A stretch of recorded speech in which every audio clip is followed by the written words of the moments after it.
April, and that was due somewhat to a very successful spring break period. I think,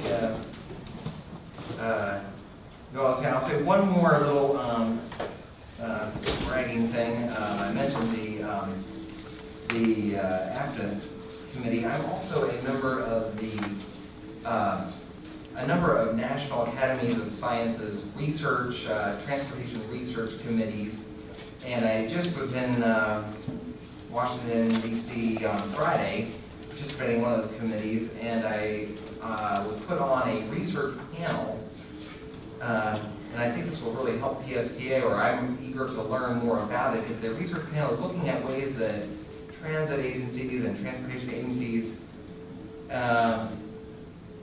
follow or improve their open government practices. And that is a key component to our whole plan. So we want to be as transparent as possible, and not just with the meetings and our missing videotape problems and stuff like that. But I was recently at one of my many public speaking engagements, and a guy in the audience criticized PSTA because he's a techno guy, and he was developing an app. You know, all of our real-time technology data is on our website, so anyone in the world can, if they're smart enough, they can figure out where all of the buses are at any time. And he said, well, that he was trying to make an app, and he, some component on Central Avenue, some area of Central Avenue, that the data said that all of the buses were on top of each other at one stop at one time. Or and he said, well, he said, you got to fix that, right? Because it's a big problem. And so that's going to be part of this study too. There's so much more that technology is making it possible to be more open. How are transit systems and other transportation entities making it, dealing with making things more transparent with sort of the overwhelming amount of data that is available in a positive way. So I think we'll learn some good things that will help us. Great. Yeah. Questions or comments on Brad's report? Commissioner Rose. Thank you, Chair. I had a question on page 45, right under the scheduling section. I think this was brought up at a previous PSTA meeting about Route 52. When I look at the elimination of that, and then I know the area instantly, the Imperial Palms, the Avalon. When you look at demographics and the uses of the map, do you have an answer? I mean, do you know why did we eliminate that? Is there no ridership in this area? I don't know if in line with what our future, what's being talked about. We can certainly find out. I don't know if James or Cindy back there, do you know much about this proposal? But we can find out. I mean, The certainly. Imperial Palms and Avalon, the High Point area, all the 150th and all that, that's such a very high public transport using demographic. I'm just curious what happened there, why that was looking at that route. I know we do an extensive analysis of the ridership before we make any changes, and which we'll find out. Every meeting to consider more about. Yeah. You know. Okay, can you email the board to get that Yeah. analysis? Any other questions or comments on the report? All right, thank you, Brad. Future meeting subjects? Those are presented for your information. Next month will be a fairly full agenda where you will be presented the next phases or phase of the bus study recommendations, as well as the June meeting will be where I present to you the draft FY 2014 operating budget. So look for that coming up next month. All right. Other business? Other board member comments? Starting on the left, any comments from the board? On the right, any comments? Yeah, just anybody on the I left. was waiting. Okay, Commissioner Newton? Yes, I just want to, as usual, commend our employees who make this system so great.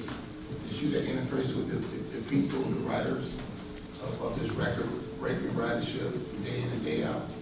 I had the pleasure of sitting down with another driver, one of the drivers, on yesterday at his wife's business after he got off work. He was still wearing his PSTA uniform, and he was telling me how he truly enjoyed what he did and the service he provided to the people.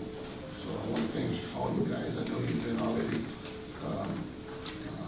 received commendations, but I want to read them for the public. We had 26 employee commendations, 23 drivers, and 3 customer service rep.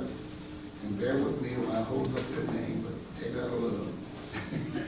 David Beck, Arthur Corley, Negron, Robert Rodriguez, Melanie Sauce, Ms. Sansberry, Leon Smiley, Mark Smith.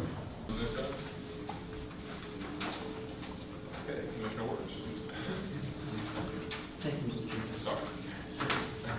Sorry. Two quick things. One, I was pleased to hear what I felt was a common thread today, whether it be during the CIP discussion or the MOU discussion, regional cooperation and an understanding of the flexibility and future technology opportunities that are going to come our way. I think that's very important for this to be a success.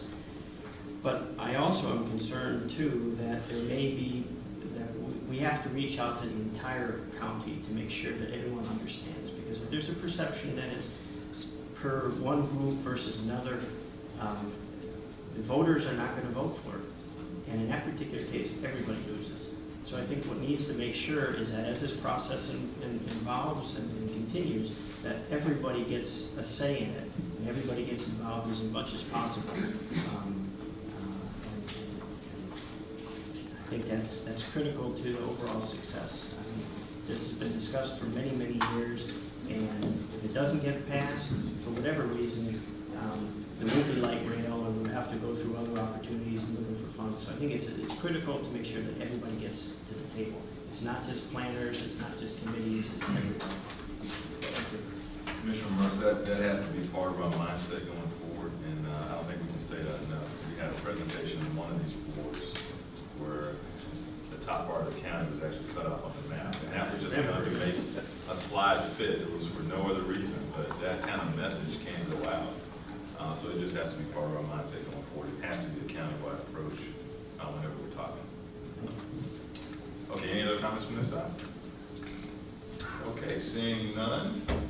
I can't tell if you're raising your hand or not, Mr. Nelson. Well, I do have an update on both of the committees. The Finance Committee did look at PSTA's investments and the status of those investments. As previously mentioned, we did look at some benchmarking data that Mr. Miller brought forward, and I think that would be something that could be added to another agenda for the full board, because there's some good information there. You don't know everything about the situation, but in looking at it, I kind of got a warm feeling that we're really doing pretty well compared to our peers in the country. The Finance Committee continually looked at the financial statement and reports, and again, we're doing really quite well there. So that's the Finance Committee. The Planning Committee did look at a first cut look at some personnel changes that will affect the budget coming up that you'll be seeing in June. Also, there is a request from Safety Harbor for an extension of the Jolly Trolley service.